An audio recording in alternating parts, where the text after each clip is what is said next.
આ મન્વંતરોની ઉત્પત્તિનો ક્રમ છે. મહર્ષિ કશ્યપના પુત્ર વિવસ્વાન સૂર્યે તેમની પત્ની સંજ્ઞાથી 3 બાળકો શ્રદ્ધાદેવ, મનુ અને યામી દંપતીને જન્મ આપ્યો. તેના પતિનો ક્રોધ સહન કરવામાં અસમર્થ સંધ્યાએ તેના બાળકોને છાયાને સોંપી દીધા અને તેના પિતાના ઘરે ગઈ. તેના પિતા દ્વારા અવગણના કરવામાં આવી અને ત્યાં રહેવા માટે અસમર્થ તેઓએ ઘોડાનું રૂપ ધારણ કર્યું અને કુરુદેશમાં મુસાફરી કરવા લાગી. અહીં છાયાને સંધ્યા માનતા વિવસ્વાને સાવરણી મનુ નામના પુત્રને જન્મ આપ્યો. આ બાળક પ્રત્યે છાયાનો અત્યંત પ્રેમ અને ઉપકાર જોઈને યમે છાયા પર પગ વડે હુમલો કર્યો અને હાયાએ તેને પગ વિનાનો થવાનો શ્રાપ આપ્યો. જ્યારે યમે તેના પિતા સૂર્યને આખી વાર્તા કહી ત્યારે સૂર્યએ શ્રાપ બદલવામાં અસમર્થતા વ્યક્ત કરી. જ્યારે સૂર્ય તેની પત્ની પર ગુસ્સે થયો અને તેના કાર્યો માટે ખુલાસો માંગ્યો ત્યારે તેણે તેને પોતાનું રહસ્ય કહ્યું. રહસ્ય જાહેર થતાં જ સૂર્યે ઘોડાનું રૂપ ધારણ કર્યું અને સંધ્યાને માણવાનો પ્રયાસ કર્યો. પરંતુ જ્યારે સંધ્યાએ ના પાડી ત્યારે સૂર્યનું બીજ તેમના નાકની 2 નસકોરા પર પડ્યું, જેમાંથી અશ્વિનીકુમારનો જન્મ થયો.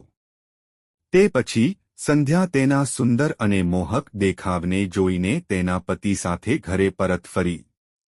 સુતજીએ કહ્યું, ઋષિઓ, જો કે મનુને 9 પુત્રો હતા, જેમ કે ઇક્ષ્વાકુ, શિવ વગેરે, પરંતુ એકવાર જ્યારે તેને સંતાન ન હતું ત્યારે મનુએ પુત્રેષ્ટિ યજ્ઞ દ્વારા ઇલા અથવા ઈડા નામની કન્યાને જન્મ આપ્યો.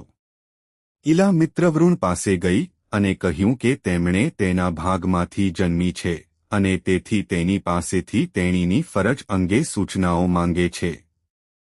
મિત્રવૃણે પ્રસન્ન થઈને તેને સુદ્યુમ્ન નામથી પુરુષ બનવાનું વરદાન આપ્યું.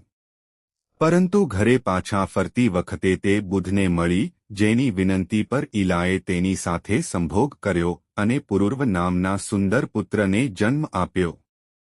પછી તે સુદ્યુમ્ન બન્યો અને તેણે ઉત્કલ ગયા અને વિનાતશ્વ નામના 3 પુત્રોને જન્મ આપ્યો. મનુના 1 પુત્ર નરિશંતે 3 પુત્રો અને 1 પુત્રીને જન્મ આપ્યો. રાજપુત્ર સુકન્યાએ ચ્યવન ઋષિથી 100 પુત્રોને જન્મ આપ્યો. તેમાંથી સૌથી મોટી કુકુઘની પુત્રી રેવતી હતી, જેમના લગ્ન બ્રહ્માજીની અનુમતિથી બલરામ સાથે થયા હતા. ભગવાન કૃષ્ણે મનુના પુત્ર નાગને બચાવ્યો, જે દાન આપનાર હતો. જ્યારે તે ગાયનું દાન કરવામાં તેની મૂર્ખતા અને પાપના પરિણામે ગર્ભમાં પડ્યો. તેમનો પુત્ર પ્રવૃત્તિથી પણ ખૂબ જ ધાર્મિક વ્યક્તિ હતો. મનુનો 8મો પુત્ર વૃષઘ્ન તેના કાર્યોને કારણે શુદ્ર બન્યો અને તેનો 9મો પુત્ર કવિ અત્યંત બુદ્ધિશાળી વ્યક્તિ બન્યો, જેણે આ સંસારમાં સુખ ભોગવીને દુર્લભ મોક્ષ પ્રાપ્ત કર્યો. મનુની વંશાવળીનો પરિચય કરાવતા સુતજી કહે છે, મનુના નસકોરામાંથી જન્મેલા ઇક્ષ્વાકુના 100 પુત્રોમાં વિકુક્ષી સૌથી મોટા હતા. એકવાર તેણે શશાકનું માંસ ખાધું, જેના કારણે વસિષ્ઠજીના આદેશથી ઇક્ષ્વાકુએ તેને રાજ્યમાંથી હાંકી કાઢ્યો. ઇક્ષ્વાકુએ શકુની વગેરે જેવા 15 અન્ય પુત્રોને જન્મ આપ્યો. આમાં અબોધનો વંશ આ રીતે ચાલ્યો.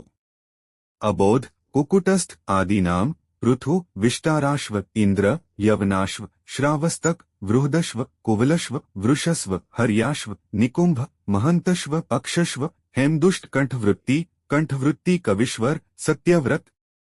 એકવાર વિશ્વામિત્ર પોતાની પત્નીનો ત્યાગ કરીને દરિયા કિનારે તપસ્યા કરી રહ્યા હતા. જ્યારે વિશ્વામિત્રની પત્નીએ તેના પુત્રને તેના ગળામાં બાંધ્યો.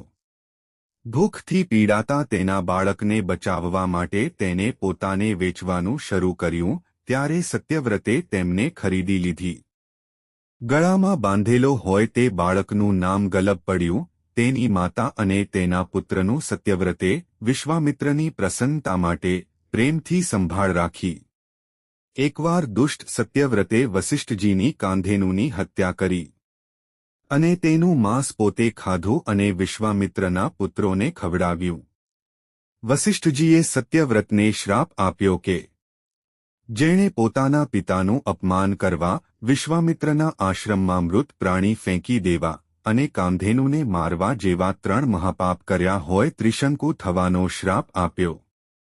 જ્યારે વિશ્વામિત્રને તપસ્યામાંથી પરત ફરતા સત્યવ્રતા તેમની પત્ની અને પુત્રનું રક્ષણ કર્યું હોવા વિશે સાંભળ્યું, ત્યારે વિશ્વામિત્રએ તેમની તપસ્યાની શક્તિથી તેને શારીરિક રીતે સ્વર્ગમાં મોકલ્યો.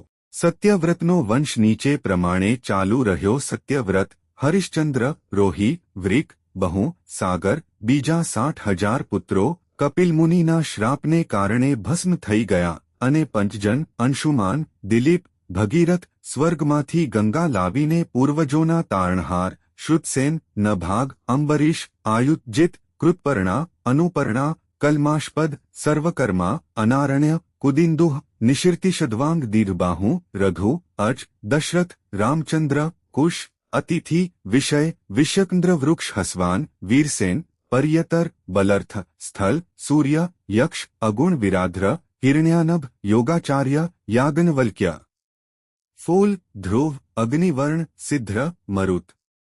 મારુતનો પુત્ર યોગસિદ્ધ બન્યો અને આજે પણ કલાપ ગામમાં આવેલો છે. કળિયુગમાં તેના વિનાશ પછી કલાપનો ગ્રામવાસીઓ પછી સૂર્યવંશનો ઉદ્ધાર કરશે.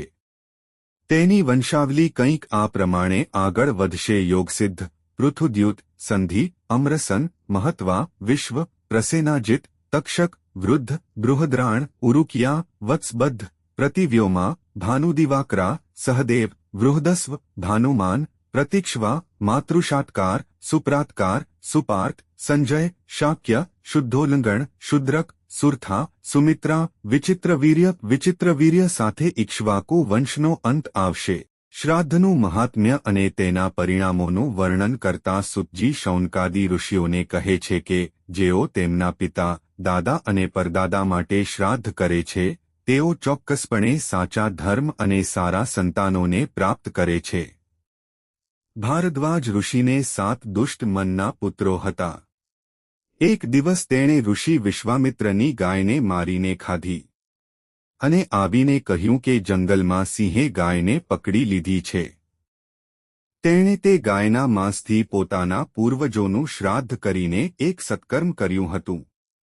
આ ખોટી વાણી અને ગૌહત્યાના પાપથી દૂષિત 7 ભાઈઓ અનુક્રમે વાઘ, હરણ, ચક્રવાક, જળ પ્રાણી અને જળ પક્ષીના પુત્રો બન્યા. આ બધા જન્મોમાં તે તેના પૂર્વજોના પ્રસાદને કારણે હતું કે તેણે શ્રેષ્ઠ જ્ઞાન જાળવી રાખ્યું અને ધીમે ધીમે તેનો શ્રાપ દૂર થયો. તેનું એકમાત્ર કારણ ગાયની કતલ કરીને તેમના પૂર્વજોને પવિત્ર દોરો અર્પણ કરવાનો હતો.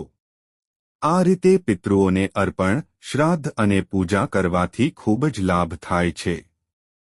સુતજી વ્યાસજીની ઉત્પત્તિનું વર્ણન કરતા તેઓ કહે છે કે એક દિવસ ઋષિ પરાશર યમુના કિનારે તીર્થયાત્રા કરીને આવ્યા અને નિષાદને બહુ ઝડપથી નદી પાર કરવા કહ્યું. આના પર નિષાદે પરાશરનો પરિચય તેની પુત્રી મત્સ્યગંધા સાથે કરાવ્યો અને તેણીને નદી પાર કરવા કહ્યું. જ્યારે પરાશર હોડીમાં નદીની વચ્ચોવચ પહોંચ્યા ત્યારે આશ્ચર્યની વાત એ હતી કે અનેક અપ્સરાઓના પ્રેમનો અસ્વીકાર કરનાર પરાશર તે નિષાદ યુવતી તરફ આકર્ષિત થઈ ગયા અને તેનો હાથ પકડીને તેની સામે પ્રણય નિવેદન કરવા લાગ્યા. જ્યારે તેમણે ના પાડી ત્યારે તેઓએ તેમને છોડી દીધી.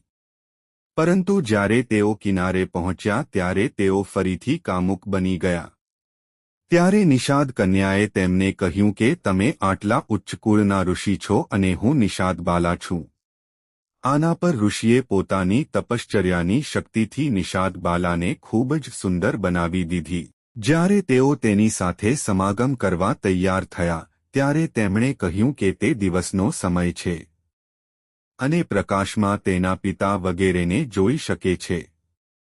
આગામી કથા સાંભળવા માટે ભાગ 44 જોવો. જો તમને આ વિડિયો પસંદ આવ્યો હોય તો વિડિયોને લાઇક કરો અને ચેનલને સબસ્ક્રાઇબ કરો.